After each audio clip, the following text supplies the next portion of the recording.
She left me standing alone in that bar while she draped herself over a stranger, laughing loud enough for everyone to hear how I was just the safe option.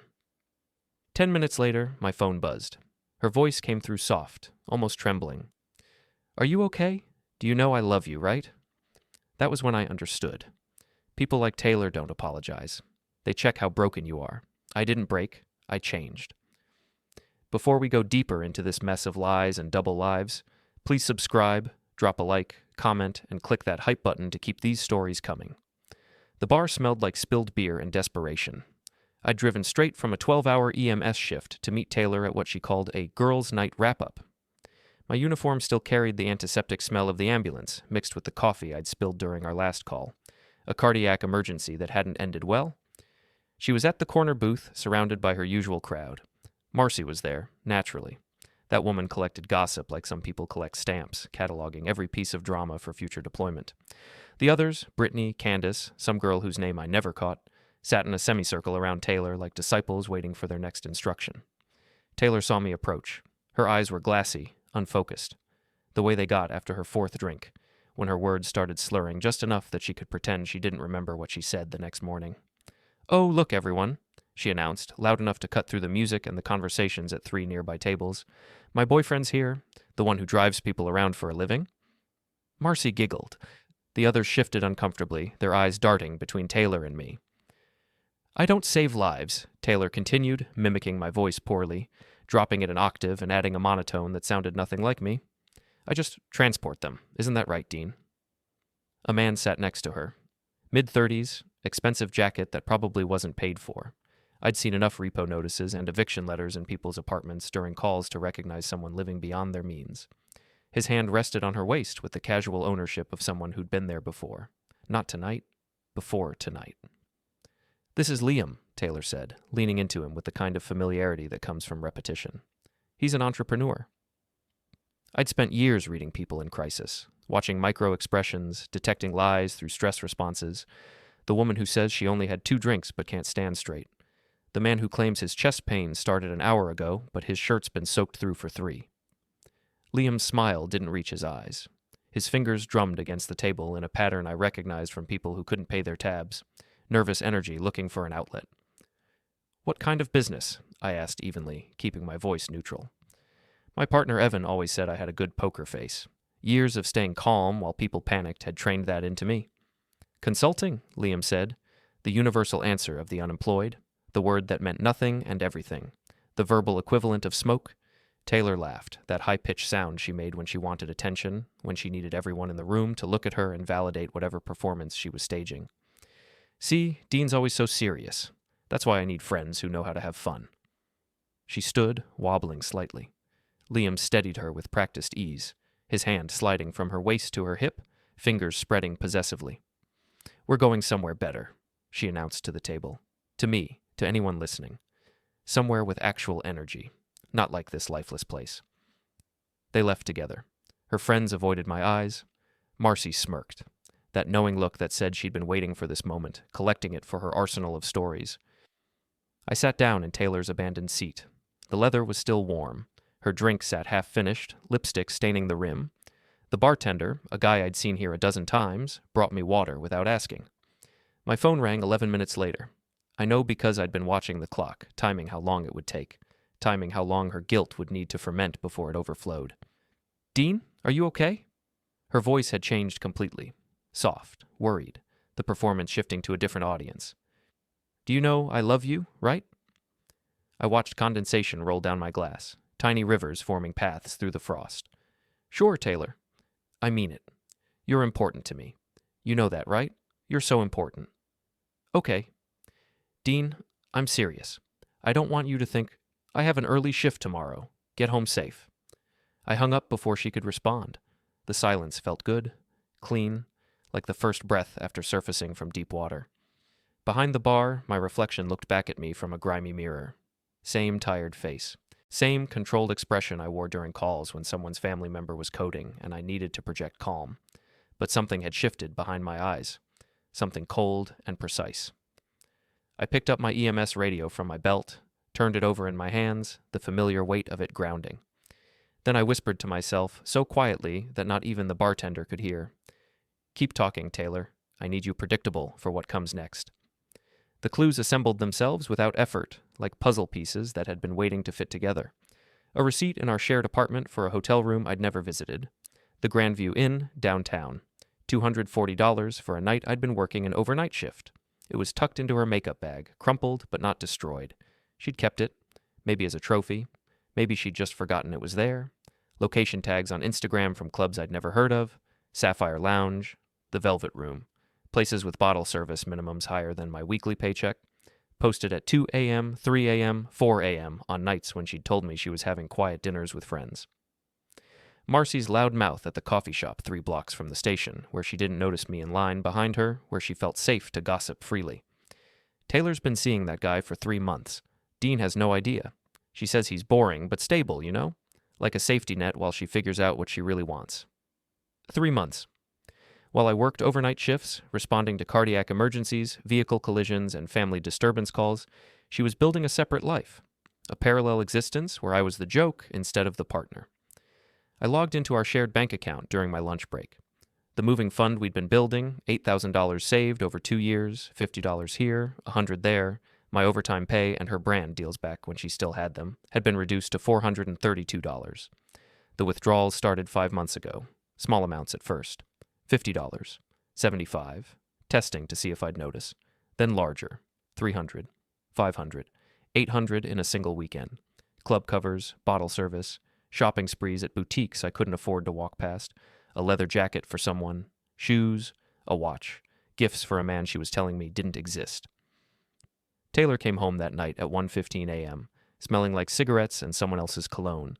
Something expensive, something I'd never wear because I couldn't justify spending money on fragrance when we were supposed to be saving for a future. Long night with the girls, she said, not meeting my eyes, dropping her purse on the counter and heading straight for the bedroom. Marcy seems nice, I replied calmly, not looking up from my laptop. She froze, just for a second, her hand on the bedroom door frame, knuckles going white. Yeah, she's great. Must be exhausting, keeping up with everyone, all those late nights. What's that supposed to mean? Nothing. I'm just impressed by your energy. I could never function on that little sleep. I turned back to my laptop, pulled up a spreadsheet I'd been building.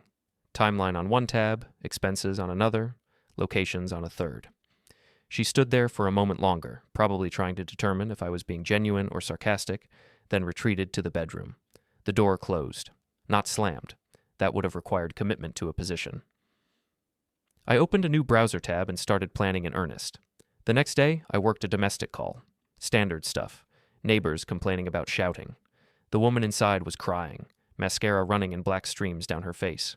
The man was pacing, hands in his hair, both of them trapped in a cycle neither could escape because neither wanted to be the first to surrender. She keeps threatening to leave, the man said, his voice cracking. But she never does, because she knows I'll fall apart. She knows I need her. The woman looked at me with red eyes, her voice small. He needs me. If I leave, what happens to him? My partner Evan was taking vitals, checking for injuries. Standard protocol. But I was watching the dynamic, understanding it in a way I hadn't before. I realized something then, standing in that cramped apartment with the peeling wallpaper and the smell of burned food. People lose power only when they give it away, when they hand someone else the controls and then complain about where they're being driven. I moved out 2 days later, took only what was mine, clothes, books, my laptop, my EMT gear, left the furniture because we'd bought it together, left the kitchen stuff because I didn't care about plates and pans, transferred my half of the remaining account balance, $216, to my personal account. Left a note on the counter in clean, precise handwriting. Rent and utilities are your responsibility now. I've updated all joint accounts. The lease is in both names, but I've informed the landlord I'm vacating. Good luck. Taylor called 14 times in 3 hours, then 20 more over the next day. Texts flooded in, progressing through stages of grief like a patient receiving bad news. Confusion. Where did you go? Anger. You can't just leave without talking to me. Bargaining. Please, we can work this out. I'll change. Depression. I can't do this alone. I didn't answer any of them. She showed up at the EMS station on Thursday morning, 3 days after I'd moved out. My new place was across town, a studio apartment above a hardware store, small and clean and entirely mine. The overnight dispatcher buzzed me at 7 a.m., just as I was finishing my paperwork from a rough call. "Dean, there's someone here for you." Taylor stood in the visitor area crying. Real tears this time, not the performative kind she used when she wanted something. Her makeup was smeared, hair uncombed, still wearing what looked like yesterday's clothes. "Please talk to me," she said, her voice breaking. "I made mistakes. I was confused. But we can fix this. We can fix us." My partner Evan watched from the ambulance bay, pretending to check equipment but obviously listening. He'd seen enough of my personal life bleeding into work to know the score. Had asked me twice if I was okay, accepted my answer both times without pushing. "You need to leave," I said calmly, keeping my voice level and professional, the same tone I used with difficult patients. "Dean, please, I love you. I know I messed up, but... Taylor, I'm at work. This isn't appropriate. This isn't the place for this conversation." She grabbed my arm, her fingers digging in with surprising strength. Her nails were painted red, fresh manicure. "You can't just walk away from us. From 3 years. You can't just decide we're done." I gently removed her hand, holding her wrist for a moment before letting go. "Watch me." She stood there, mouth open, processing, like she'd expected a different response, like she'd expected me to fold. I walked past her to the ambulance. Evan started the engine without comment. "If she blocks the entrance," I told the dispatcher through the open door, "call security. She's not my responsibility anymore." Through the side mirror, I watched her collapse onto a bench in the visitor area, phone pressed to her ear, probably calling Liam or Marcy, someone who'd tell her what she wanted to hear, someone who'd validate her version of events where I was the villain. Evan merged onto the highway, heading toward the hospital for a supply run. "You good?" "Better than I've been in years." He nodded, his hand steady on the wheel. "Seen a lot of relationships go bad. Most people wait too long to cut loose." "Yeah." We drove in comfortable silence, the radio crackling occasionally with dispatch chatter, toward the next emergency, toward whatever crisis needed our attention more than my personal drama. I found them at Club Meridian on Saturday night, 8 days after I'd moved out. Not through spy work or hacking or anything complicated. Taylor posted a story with the location tagged. She couldn't help herself. Her entire identity was built on visibility, on making sure everyone knew where she was and who she was with. The bouncer recognized my face from somewhere. Maybe I'd responded to a call here once. Maybe he just had a good memory for regulars and waved me through without charging cover. The club was packed, weekend crowd, music loud enough to feel in your chest, lights strobing in patterns that would trigger seizures in susceptible people. They were at a raised table near the bar, elevated so everyone could see them. Liam had his arm around her possessively, fingers spread across her shoulder. She was laughing at something on her phone, her movements loose and uncoordinated. Fourth drink, maybe fifth. I walked straight toward them, not rushing, not hesitating, just walking. Taylor saw me first. Her expression cycled through confusion, fear, something like hope, then settling on defensive anxiety. "Dean, what are you doing here?" "Marcy invited the whole neighborhood," I said, which was partially true. She'd posted about it publicly. "It's a big party." Liam stood immediately, trying to use his height advantage. He was 3 inches taller than me, broader in the shoulders. Probably thought that mattered. Probably thought physical presence translated to power. "You need to leave," he said, his voice carrying that fake authority of someone used to bluffing. "Taylor doesn't want you here." "Actually," I replied calmly, "I'm just getting a drink. This is a public place. I have as much right to be here as anyone." "Don't play games. She's with me now. Move on." I looked at him carefully, the way I looked at patients who were lying about their symptoms, saw the desperation underneath the bravado, the nervous energy, the fear of exposure, the kind of posturing that came from having nothing real to stand on. "Tell me something, Liam. What kind of entrepreneur can't afford his own apartment?" I kept my voice conversational, curious. "I saw the eviction notice in Taylor's purse last week, the one from your old place on 7th Street. Final notice, 3 months past due." His face changed, color drained, then rushed back. "That's none of your business." "And the unpaid tabs at 3 different clubs. Sapphire, Velvet, that place on Montgomery. Marcy loves to talk, by the way. She mentioned how you keep promising to pay Taylor back for business expenses, how you've been doing that for months." A small crowd had started to form around us. People loved drama more than they loved the music, loved watching other people's lives implode. "How much has she spent on you?" I continued, letting the question hang in the air. 5,000? 6? She drained our savings account. $8,000 we'd saved over 2 years, buying you a lifestyle you can't maintain on your own. Taylor stood, nearly knocking over her drink. Dean, stop. Stop it right now.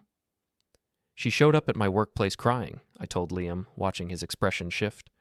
Did she mention that? 3 days ago, begging me to come back. Security almost had to escort her out. His eyes narrowed, turned toward her, suspicion replacing arrogance. That's not... I just wanted closure, Taylor stammered, her words tumbling over each other. I just wanted to talk. He's lying. Closure, I repeated, letting the word sit. Is that what you call it when you grab someone's arm and won't leave until they threaten to call security? When you send 47 text messages in 2 days? Liam's hands clenched into fists. You're lying. You're making this up. Ask the dispatcher. Her name's Patricia. Or check the security footage from Thursday morning, 7:15 a.m. I'm an EMT. I don't lie about documented events. I can't afford to. It's my career. I stepped back, putting distance between us, giving them space to process. Enjoy your night. The crowd parted as I walked toward the bar.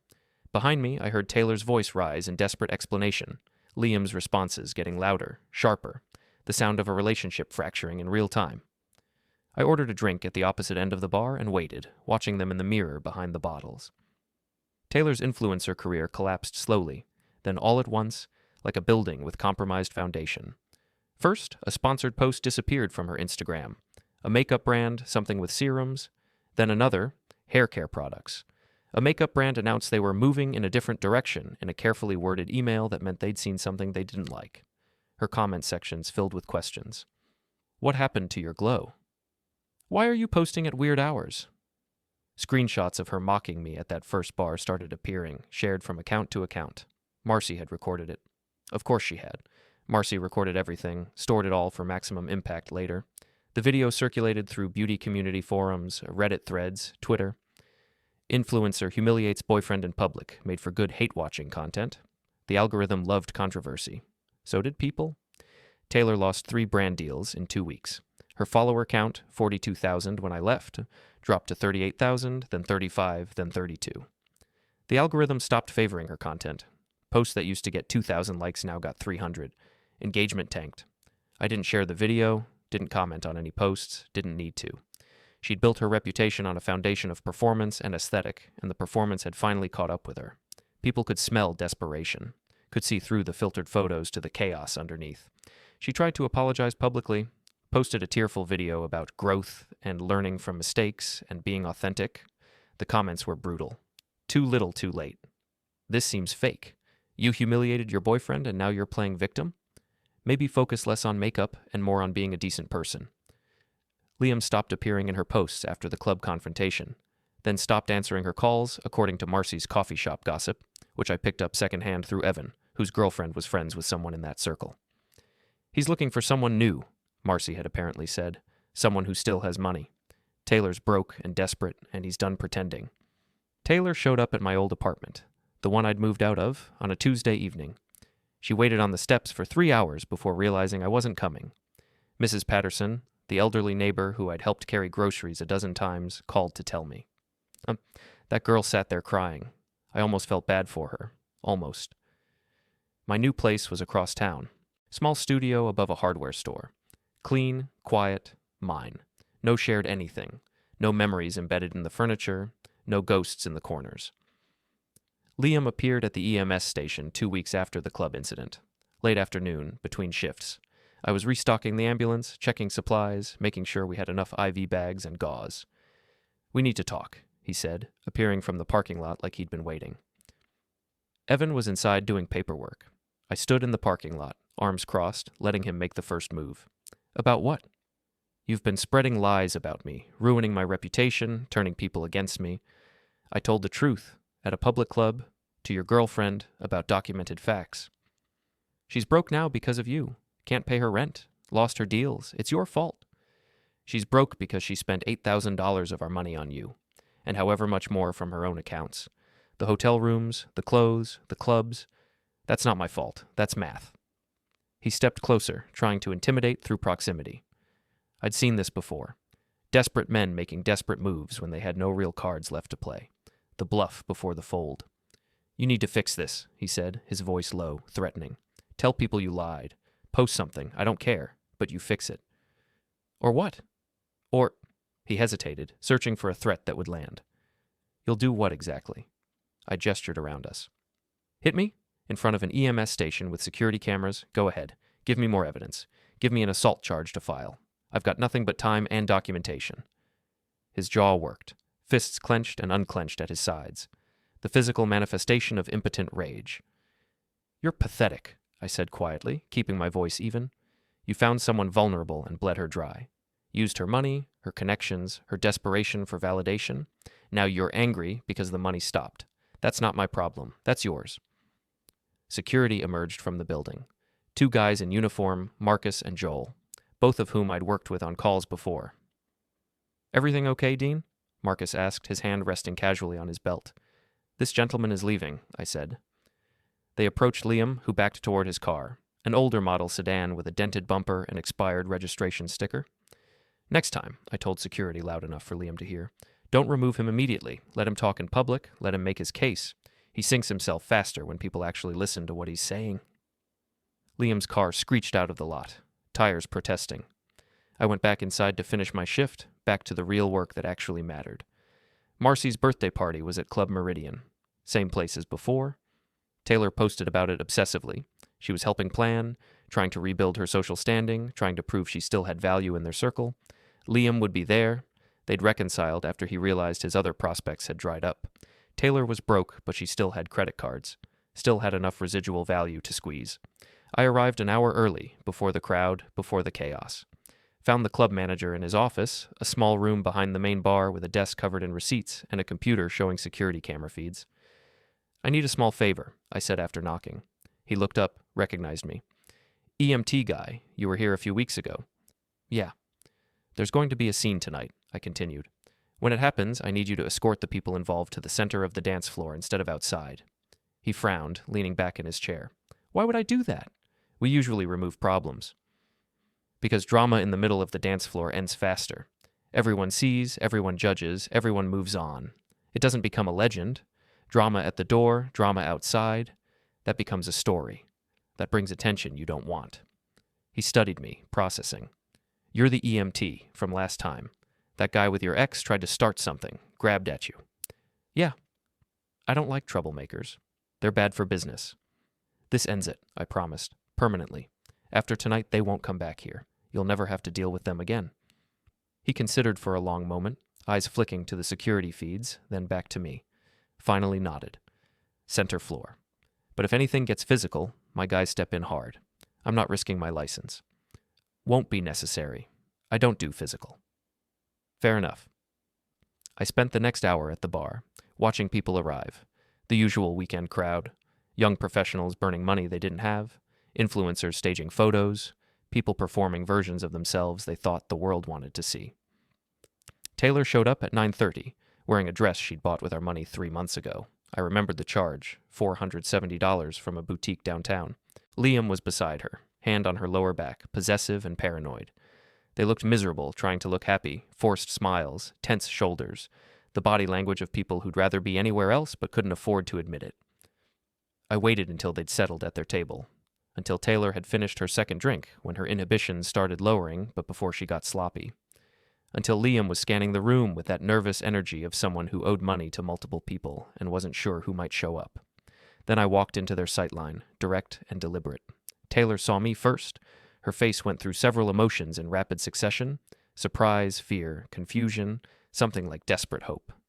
Dean, why are you here? Marcy invited the whole neighborhood, I said, which was true enough. The party was public knowledge. It's a big celebration. Liam stood immediately, chair scraping against the floor.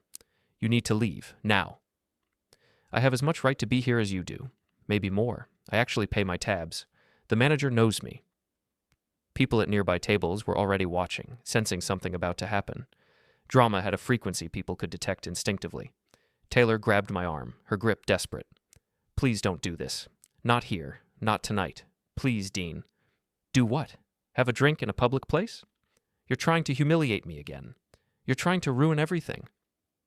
I looked at her carefully, at the desperation in her eyes, the smeared mascara she'd tried to fix in the bathroom, the slight tremor in her hands, the same desperation I'd seen in my own mirror for months while she slowly destroyed what we'd built together. I didn't humiliate you, I said clearly, loudly enough for nearby tables to hear. You did that yourself. At the bar where you called me a backup option in front of everyone. At the clubs where you spent our savings on him. In that video where you mocked my job while you were cheating on me. I didn't post that video. I didn't share it. You created it. Her face went white, then red. That's not fair. You don't understand the pressure I was under. What's not fair is draining $8,000 for this parasite.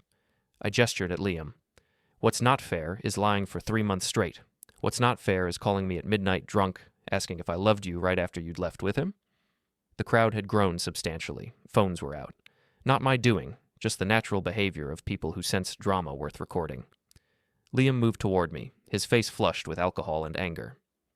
That's enough. Shut up. How much does she owe you now? I asked him calmly. Or is it the other way around? How much do you owe her? How much has she spent trying to keep you interested? Shut your mouth or I'll shut it for you. She showed up at my workplace begging me to come back. Did she tell you that? 3 days after I moved out? While you were texting other women on dating apps? Marcy showed me the screenshots, by the way. She really does love to share. Loves being the center of every story. Taylor was crying now, real tears streaming down her face. Dean, please stop. Please. I'm sorry. I'm so sorry. I am stopping, I said, my voice steady. I stopped the day I moved out. I stopped when I took my name off our accounts. I stopped when I realized I'd been propping up someone who didn't respect me enough to be honest. Who saw me as an ATM and a safety net instead of a partner. Liam lunged. It wasn't coordinated. Wasn't tactical. Just desperate anger from a desperate man who'd run out of words and defaulted to his fists. I'd spent 12 years responding to emergencies. Reading situations, anticipating movements, watching people in crisis telegraph their intentions through micro-expressions and body language. I stepped aside. Simple, clean, no drama. Liam crashed into the VIP rope barrier, his momentum carrying him forward and down. He hit the floor hard, arms flailing uselessly, trying to catch himself. The crowd erupted in laughter. Not polite chuckling, full, genuine laughter. Security appeared within seconds. The manager nodded at them from his position near the bar. They lifted Liam to his feet. He tried to resist, tried to maintain some dignity, and guided him and Taylor toward the center of the dance floor exactly as planned. The music didn't fade. The DJ wasn't in on this, but the lights shifted. Standard club programming, sweeping patterns, and suddenly they were illuminated in the center of the floor. Everyone turned. Hundreds of people, all watching. They stood in the spotlight, trapped by attention and circumstance. Taylor's makeup was running in dark streams. Liam was disheveled, breathing hard, his expensive jacket torn at the shoulder from his fall. I walked toward them slowly, the crowd parting automatically. Every step deliberate, every movement measured. I didn't break you, I said, my voice carrying across the sudden quiet. You broke each other. I just stepped out of the way and let it happen. I turned to Liam for the final blow. And you. You're not even a villain. You're not even interesting. You're just a bill she hasn't paid yet. The entire club erupted. Applause, laughter, whistles. Someone shouted, "Brutal," from the back. Taylor collapsed, not physically falling, but something inside her broke visibly. She sank against Liam, who tried to push her away, tried to distance himself. He opened his mouth to respond, to defend, to attack. Nothing came out. His face flushed red, then white, cycling through colors as his brain searched for words that wouldn't come. Security moved in, hands on his arms. I turned and walked straight through the crowd, straight toward the exit, the noise rising behind me like a wave.